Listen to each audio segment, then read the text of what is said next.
Carolyn for kcrushamericamagazine. Thank you so much for stopping to talk to me. So, Didi, the name of the film comes from the Mandarin word for little brother. Yeah. And like your lead character, Isaac, played by IzaacWang, he's inspired by your own childhood and about your relationship with your sister and your mother and your grandmother. Do you think this film could be kind of seen as an apology to the women in your life and say, I'm sorry that I discounted the traditions that you were trying to teach me. I'm sorry that I dismissed the struggles that you as an Asian American, as an Asian woman in America were facing, but also as a woman in a household where like I wasn't paying attention to you. Do you see the film as kind of like an apology to that? You know, I see the film as a lot of things. You know, I see the film as, you know, a love letter to my family, a love letter to my mother, you know, a love letter to my sister, a love letter to my friends. And I think the thing with love letters and love is that it's complicated. You know, it's not just joy. Sometimes it's like, you know, within a love letter there's pain and shame and joy and love. And I think it is an apology, but it's also a thank you, and it's also an I love you to them. Yeah. And do you think that the important part of that is acknowledging how their place in your life now versus when they were, versus their place in your life as a child? Yeah, definitely. You know, I think so much of this movie is like, as an Asian American, you know, growing up, entering adulthood, and then looking back at my adolescence and seeing things that I was like, oh, like, that made me look at the world in a way that, you know, shaped my worldview, but I didn't have the sort of vocabulary to articulate what that was until I kind of grew up and got to look back at it. So in a way, it's all of that. You know, it's not just with my family, but with my friends. It's with myself. It's very much a movie about identity and finding yourself and figuring yourself out. It's a movie about, you know, the people around you that help you grow into better versions of yourself, whether you know it or not. And what do you think you learned about yourself making this film? Because the filmmaking process is a very lengthy process, from conception of the film to execution, then to premiering. So what have you learned about yourself through the whole process of making and releasing this film? I don't know if this is about myself, but I learned that I have like the best people around me. You know, like my family's the best support system I could ask for. Like my friends, our team. You know, so much of this movie was like, I had made shorts for a long time, and the shorts were pretty small. You know, and I was kind of managing a lot of things and micromanaging, and had in a timeline that I got to sort of take my time. That's my grandma. Yeah, Nai. And this one, I just had to sort of learn to lean on the people around me, and I realized that like they want to help, and if I just allow them to help, it makes the film better, it makes me better. They're so much better and smarter than I'll ever be, and I think that was so much of what I learned, is just that like the people around me are way better than I am, and I just have to, you know, allow them. So in saying that and acknowledging your Nai, your grandma, tell me about casting her for the feature film, but also for the short film Waipo. Like that, like casting your grandmother in two films, like I think that's very, very rarely done. That I've seen films where people actually cast their family members. For sure. Well, you know, the short NaiNaiandWaiPo, that's a documentary short that we shot before the feature, and it's a documentary short, but there's like moments of whimsical narrative elements. And when we were starting to cast the feature, there was a grandmother character in it, and we, you know, went through traditional casting routes, and you know, we were searching, and I was like, I don't know, like, what if we just casted one of my grandmas? Like, we know they're amazing on camera, we know they're so charismatic and just magnetic, but like, you know, with the narrative feature, it's just there's a little bit more of like a structure to everything. We weren't sure if they could have the stamina, and you're memorizing lines, but then we read with Waipo, and we would have casted Nai too, but Nai's older, so we were just aware of the stamina. Waipo's younger, so we read with her. She read with Joan, and who plays the mother in the movie, and you know, we were kind of like, is this gonna work? Like, it's very documentary, real person, and then like a very trained actress. And then she read with Joan, and after 2 minutes, Joan like puts her hand on my shoulder and she's like, "You're good, you're good." So it was magic. It was great. Great, thank you so much for talking with me, and congratulations. Thank you so much. Yeah. The look, amazing. I'm like head to toe, and the boots are like, I'm a boot girl, so I gotta. I have worn these boots to death. I wore them to Sundance 2020 when I had a film here. Wear them again 4 years later. Wear them till you can't wear them anymore. That's my philosophy. So I have to give you commendations on that. And the nails. Okay, let me not get distracted. So I'm Carolyn for kcrushinterview. So first of all, congratulations on the film and having a successful premiere at Sundance. So for your character Vivian, she's a young woman on the cusp of womanhood, as we say. You know, she's entering into college, she's discovering who she is as a person, but she's struggling with insecurities based on her looks, and she's suffering with eczema. And I think it's interesting because I'm 40, I don't have any problem saying that. So in the 2000s, we had a lot of skincare products like Proactive that were being promoted a lot for skincare. So can you tell me about the kind of research you did with regards to skincare in the 2000s in particular? Because it's not the same on the landscape now. I love this question so much, and I did not expect to get it, so thank you. It's actually really funny. So I actually interviewed Jennifer, Sean's real life sister, because she had eczema during this time, and I remember asking her, like, what did you do? She's like, I don't even know. Like, it was kind of the start of the internet, so you could sort of find things, but it was really trial and error, really before a time when it's like, I mean, nowadays we have K-beauty 12-step routine, right? So I think I was hearing a lot of her anecdotes about figuring things out, and I would actually watch YouTube video vlogs of people with eczema flare-ups and like putting peas on their skin and like frozen things, and I actually made an Eczemation magazine based on stories from my friends. So really, I think it was just a really special story because I think a lot of people are embarrassed to talk about eczema, so it was a really fun little research project. Yeah, back then was well because you had like oat milk washes and stuff to put on your skin that like go and bathe in oat milk bath.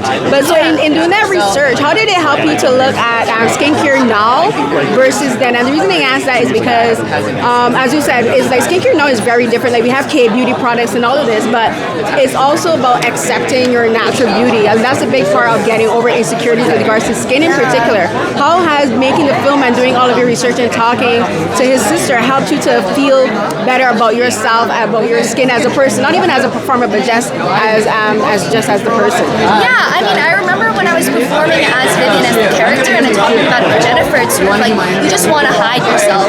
You're at this age where you want to be an adult, but you don't really know how to present yourself. So I think a lot of the character is covering herself up when she's out in public, even when it's hot, and wearing long sleeves.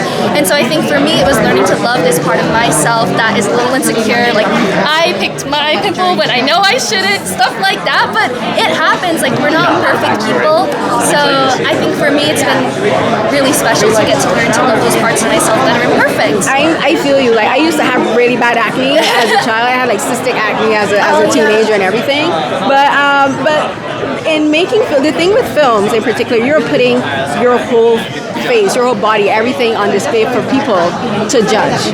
You know, that's like it's like judging the performance, but it's also part of it is judging yourself, your looks, to say, is she actually portraying this character through like her body adequately? And you just mentioned about hiding, about Jennifer saying she hid herself in a way. So how did you get into the mindset of portraying someone who felt so insecure within their own skin and within their own body? Like, what was your process as an artist, but also your discussions you had with Sean to get through the scenes and everything? I love this question. So part of it was listening to a bunch of music from the time. So Sean made me a playlist with Paramore, Check Yes Juliet. I don't know, it had all these top hits from the time, which I think really put me in the headspace. But my favorite thing was listening to Crush, Misery Business, all of these like really special emo hits. And I think that's what got me in the headspace most of all. Before the scenes when I was feeling really angry and like just like F the whole world as the character, listening to Paramore and getting into that headspace was really a safe space. So no Rage Against the Machine, no Snow Patrol. Cage the Elephant. Yeah, Snow Patrol, Panic at the Disco. They really get you into mood. Again, so what do you think you'll take from this experience into your next project? Oh, I think I will definitely take away this feeling of family. I will say that first and foremost. It was the most special experience. It felt like summer camp. We would make origami birds on set together, and it was really filmed during this really special August twist that'll always hold on. So the feeling of family and wanting to bring a family to every set that I go on, for sure. Thank you so much. Thank you. Yeah. I love the answer. Again, I just gotta be like, the love, the boobs. Carolyn for kcrushinterview. Thank you for taking the time to stop with me, and congratulations on the film. So this film is set in the 2000s. Yeah. And for you, 2008, just before everything changed in 2010. So what was it like for you as an actress to go back in that particular era as a performer? Because I think like culture was changing so much in that era. Like, what was it like for you as a performer to go back into that headspace of 2008? It's very easy for me to go back to that era. I probably have stayed back in that era and never danced into today. You know, I was, my kid was 6-year-old at that time, and so I was raising a child as I would be in the film. Did you get her? Oh, you did? Nostalgia.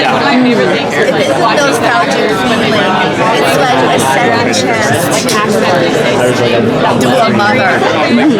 Right, and so the film is about I think a bit of like the character of Chris not really connecting with his mother, connecting with his Taiwanese heritage, and to his sister and his grandmother. Can you talk about about just playing a role where the son doesn't fully understand his mother, and the mother is just like, I want you to understand me.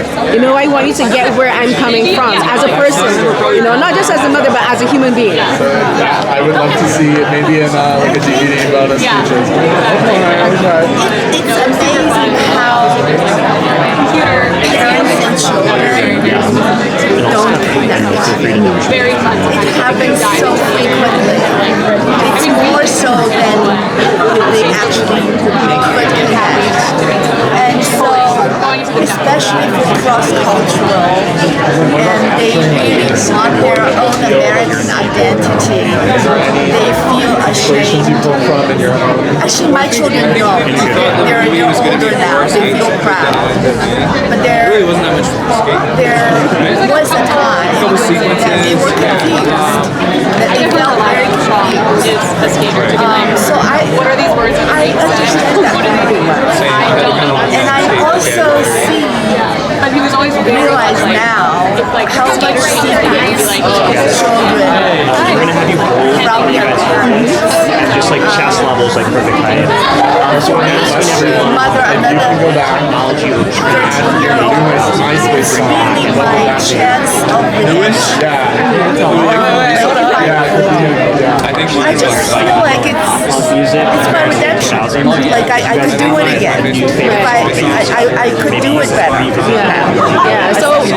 So just now I just spoke to Shirley, who plays your daughter in the film, and one of the biggest aspects of her character, she's struggling with insecurity with regards to her looks, and she has eczema, and she's at an age where young women are very interested in what they look like and how the world perceives them. So talk about, as a mother, not necessarily noticing that her daughter is struggling with her looks, and she's struggling with her identity and her insecurity. Talk to me about, not just as a mother, but just I think as a woman in society where we're told we're supposed to look a specific way, you know, we're supposed to feel a specific way, but not complain about it. You know, so talk about that aspect. I think it's a normal feeling. I think everyone has such insecurities. Some people more so than others. Some people, We're asking everyone. looking back to my own 20s, I'm like, what was I thinking? This is a beautiful girl. I never felt beautiful. I never felt beautiful. Very insecure about my looks. It's so prevalent. It's very normal. And it's actually not a problem. It's something that we have to struggle through. And you do. And that's just how life is. There is nothing to complain about. I mean, we all go through that. And I think it's this kind of attitude. My children once said to me, it's like, okay, how are we going to compete? You know, like, you've gone through the Cultural Revolution. You know, you've starved. So, like, okay, but it's all valid. Your own and vulnerabilities, all that. But it's normal. I mean, you should take it as a normal part of human being. It's what it means to be a human. That you have vulnerabilities, that you have insecurities, and you overcome them. Right. And then going from that, at the beginning, you had said you loved the 2000s, that you wish you could go back. Oh, really? Okay. Is one of the reasons you wish you could go back was because that's when you really felt, you really came into your femininity and your identity as a woman, and you're like, now I feel comfortable, now I feel like me. Is that why one of the reasons you would go back? I think one good thing about aging is that you do feel much more secure. You have gone through it. And no regrets though, no regrets. I just want my children to know, I mean, it's just a normal part. We struggle, and struggling is a part of life, and it's all good. Yeah, it is struggling, but it's being able to come out on the other side and feeling better about ourselves. I think especially as women, because we have so many people telling us that we're not good enough, that we're not doing enough, and then we're internalizing it and we're doing it to ourselves. So being able to come, as you were saying, come out on the other side and say, you know what? I don't really regret what happened because it helped me to grow. So I think that's a very important thing to learn. And I think because of the struggle, because of the insecurity that I felt, the inadequacy that I felt, it's a double-edged sword. It drove me, it made me want to learn more, read more, just practice my crafts more, try to get better. So I do see it as a normal. I think different personalities may deal with it differently, but it is normal. Thank you so much for taking the time for talking with me. I really appreciate this. Thank you so much for talking with me. I'm Carolyn for kcrushinterview. So the film is set in 2008, and it's like culture was changing very rapidly then. You had the internet was now becoming a thing. We're all adapting to social media, what it was then.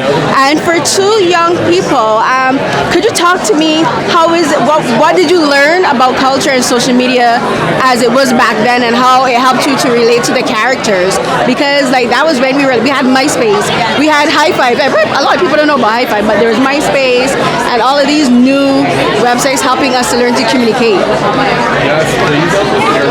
Actually, MySpace is something I've never heard of in my entire life. That hurts me so much, but okay, go on. But that's definitely fun. I think the flip phone is also a pretty strange thing.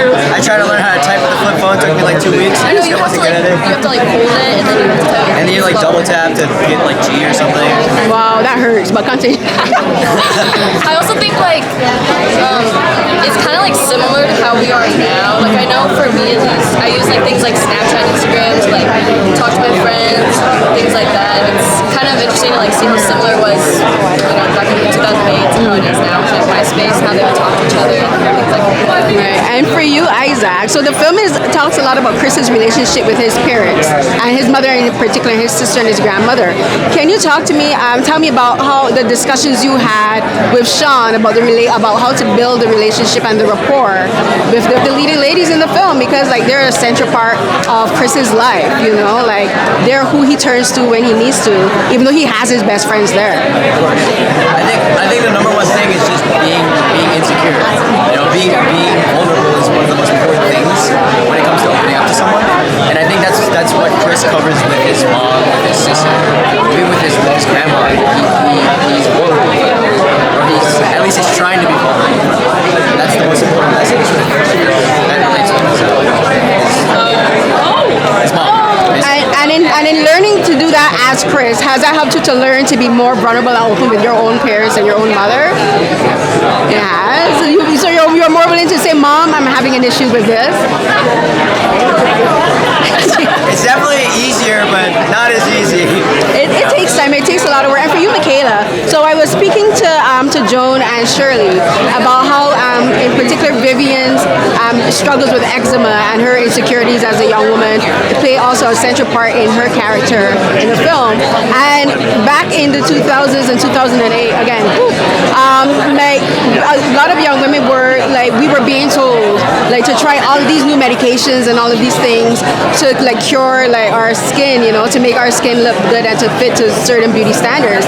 And there was a love for a bit, but now it's like coming back again because of how prevalent social media is now. We have IG, you know, where you have all of these Snapchat filters to alter the way you look. So can you talk about for Michaela being a young girl in a setting like 2008, but also for you as a performer, and how, because as I was talking to Shirley, being on camera is a way to make you look at yourself in a way that you normally wouldn't.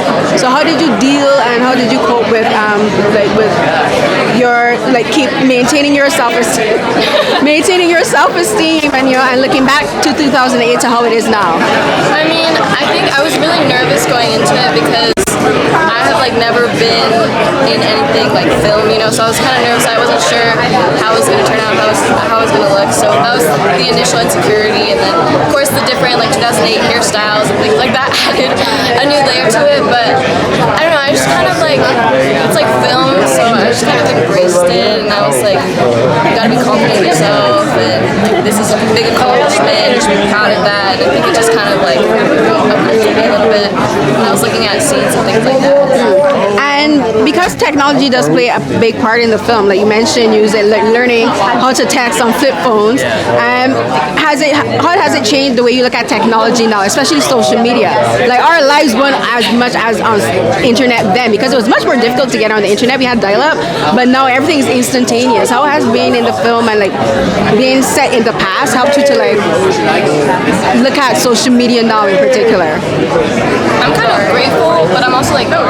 I feel like there's good and bad sides to social media now. I think back then I feel like there might have been more communication in real life, you know. But I feel like now I feel kind of reliant on social media sometimes. But I'm definitely grateful that social media now is a little bit more upgraded than it was back then. It was a struggle. It was. And for you, Isaac, how has it changed the way you look at that social media? Yeah, I mean, I have to say, I think social media has definitely decreased our patience time as well. And it's basically as Michaela said. I think it's so much easier to contact people now that you really don't have a need sometimes to even go hang out. Because now you can just either go play games online or just do random stuff online and be on call and just still hang out with each other, you know? And it's just the fact that everything's so much faster than it used to be is crazy. Yeah, and it really does impact our relationships with our friends and our loved ones and everything. Thank you so much for taking the time to talk to me, and congratulations on the film. Thank you.